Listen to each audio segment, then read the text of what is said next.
In this video, I want to begin talking about hypothesis testing with sample means rather than proportions. I don't think anything in here is going to be overly earth-shattering. The 4 steps, state, plan, do, conclude will still hold true, and we have already gone through the conditions for sample means when we did confidence intervals. So let's just dive in and talk about this. A city spokesperson claims that the mean response time for arrival of a fire truck at a fire is 12 minutes. A newspaper reporter believes that response time is actually longer and runs a test by examining a simple random sample of the records of 60 fire emergency situations. The mean of this sample is 13.1 minutes with a standard deviation of 6. Is there evidence at the 0.05 level that the city's claim is low? So let's begin by stating our null is that the mean is 12 minutes. The alternative is that the mean is greater than 12, where mu is the mean fire response time. Now, there's nothing special here about using mu. You certainly could use a different letter. The one thing you can't put here is x bar, because x bar is universally understood to be the sample mean.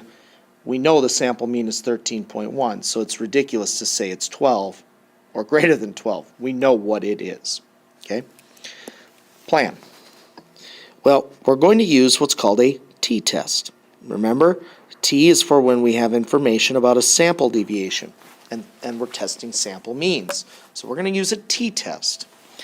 Conditions, well, simple random sample, obviously, good to have that. 60 fires, less than or equal to 1/10 all fire emergencies. Now, we don't have a lot of information here about, sorry for my writing there. We don't have a lot of information about how many fires this city has experienced.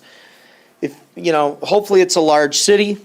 Hopefully we have enough data that it's not like 1 year, in which case maybe 600 fires seems like way too much. Maybe it's a large database. So we're going to kind of look at this and say, well, we're going to assume it was a large enough city that this is true. Okay. And remember, the last condition for testing a sample mean is that our sample size is greater than or equal to 30, and it is. So we're good to continue. So now we do. This is a t-test, so let's look at that menu. It's number 2 in that stat test menu.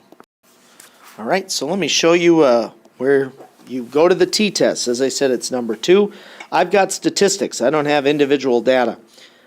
A mean of 12, deviation of 13.1, I'm sorry, null of 12, sample mean of 13.1, deviation of 6, n equals 60. And remember, the inequality should be the same as I've written up here, that it's greater than. Okay, let's see what the actual numbers are. Okay, so here's what I have found. I have calculated a t-statistic of 1.420. Now, one thing to remember here is this is not the full test statistic. Remember, t asks us to comment on the degrees of freedom, which in itself is a comment on sample size.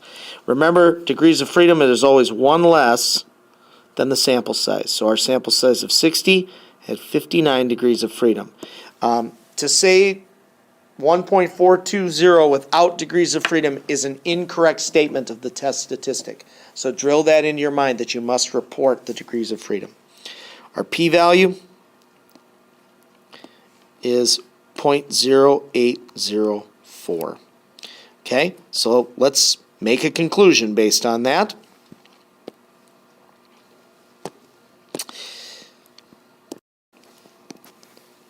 So we would fail to reject the null.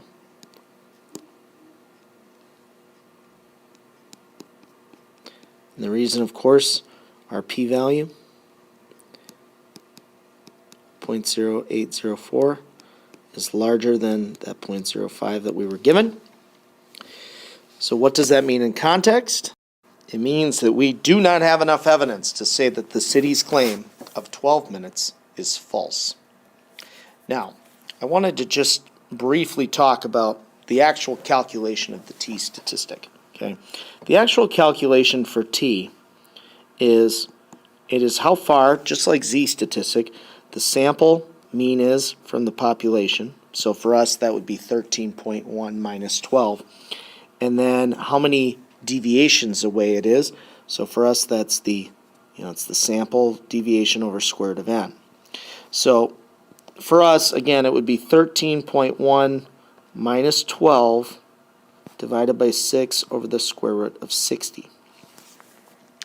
And why I point this out is because if the sample size got large enough, this 13.1, which caused us to not reject, if the sample size were increased, at some point we would reject. And we could do an algebra problem to figure out, at what point will we hit 0.05 or be less than that. So this is something that you actually can play with algebraically, because if the sample size is increased, we can create rejection here. Which brings us to just a reminder of what it means to be statistically significant. Statistically significant means that we achieved a p-value that caused rejection. That doesn't mean that the difference between the sample and population is so great we cause rejection. It just means we achieved a p-value. And the reason that's a little tricky is, think about right here, this calculation did not lead to rejection. This will not change with the sample size going up, maybe, right? But if I just had a bigger sample with the same exact difference up here, I could get rejection. So it's not this difference that's significant. It's the difference based on the sample size. Okay, so when you're asked if something is significantly or statistically significant, it doesn't mean are they just so far apart. It's more a function of just did I reject the null. And I just wanted to tie this back really quick, if I could, to the chart, because we don't use the chart a lot here, but I just wanted to talk about how we used to do this, and if you ever did need to use the chart for something. Our t, remember, was 1.420 with 59 degrees of freedom. So how we find a p-value using the chart is we go down to the degrees of freedom, and again, if you don't have it exactly, you go to the closest. So of course, we don't have 59, but we do have 60. So I'm going to choose 60 because that is the closest one I've got. Okay.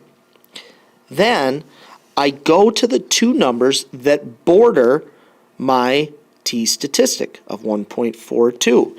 So let's just scroll along 60, and we look for the two numbers that border 1.42. Okay, let me, there they are right here. Okay, and we scroll up to the p-values. See, it says tail probability. So, according to this, the probability that p-value is between 0.05 and 0.10. Well, we got a p-value of 0.08. So we were great. Technology has given us the ability to find p-values exactly, but this is the way we used to do it. Was using this chart and using kind of some base critical values that lined up to these kind of big probabilities. Let's do one more example. A sleep researcher believes that people who sleep less than 4 hours a night will score lower on a cognitive skills test than those who sleep more. The average score on this test is 7.1 out of 10. A simple random sample of scores gathered for those who were instructed to sleep 4 hours or less was, you see we have some data, is there evidence that the 0.05 level that the researcher's hypothesis is correct? So you can see I filled this in. Null is that it was 7.1. Alternative is it's less. I said mu is the mean score on the cognitive skills test for those who sleep less than 4 hours, because that's what we're testing. We're trying to see, are they the same? Okay, so our plan. We began, of course, well, let's mention that we want to do a t-test. We had a simple random sample. 15 less than or equal to 1/10 all these people that are sleeping less than 4 hours. and our sample size is only 15. So we need to do a little graphical check to make sure there aren't outliers. Please remember, the most effective way to do this is with a modified box plot. So I have done a modified box plot. If you've forgotten how to do that, I would go back and look at an earlier video on how to do that in your calculator. And then I've copied it down. And I just want to make sure we realize that you do need this information. You need the box. I didn't have any outliers. You need a scale along the bottom. Don't just write the numbers under your box. You actually need like a number line, okay? And then you need to comment on it. I didn't have any outliers, and it's fairly symmetric, okay? Do not say anything beyond that, okay? It's tempting to say it's normal. We don't know it's normal. Based simply on a box plot, I don't know that it's normal. I only know that I don't have outliers, and it's symmetric enough that I'm going to proceed. Okay, so now let's do the do. I'm running short on room here, so I'm going to kind of paste things in where I can.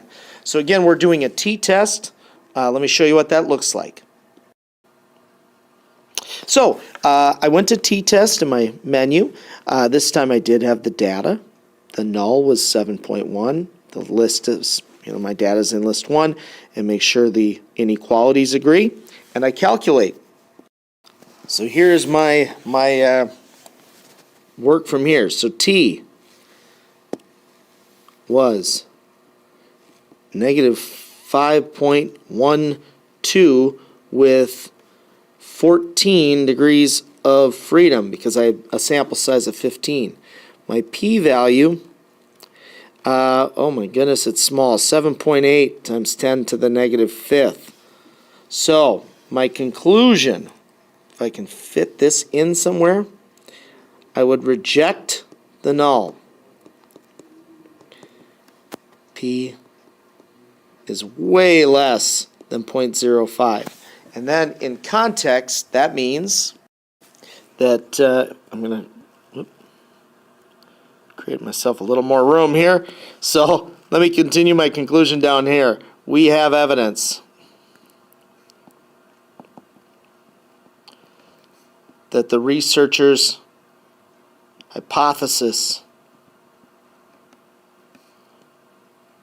is correct.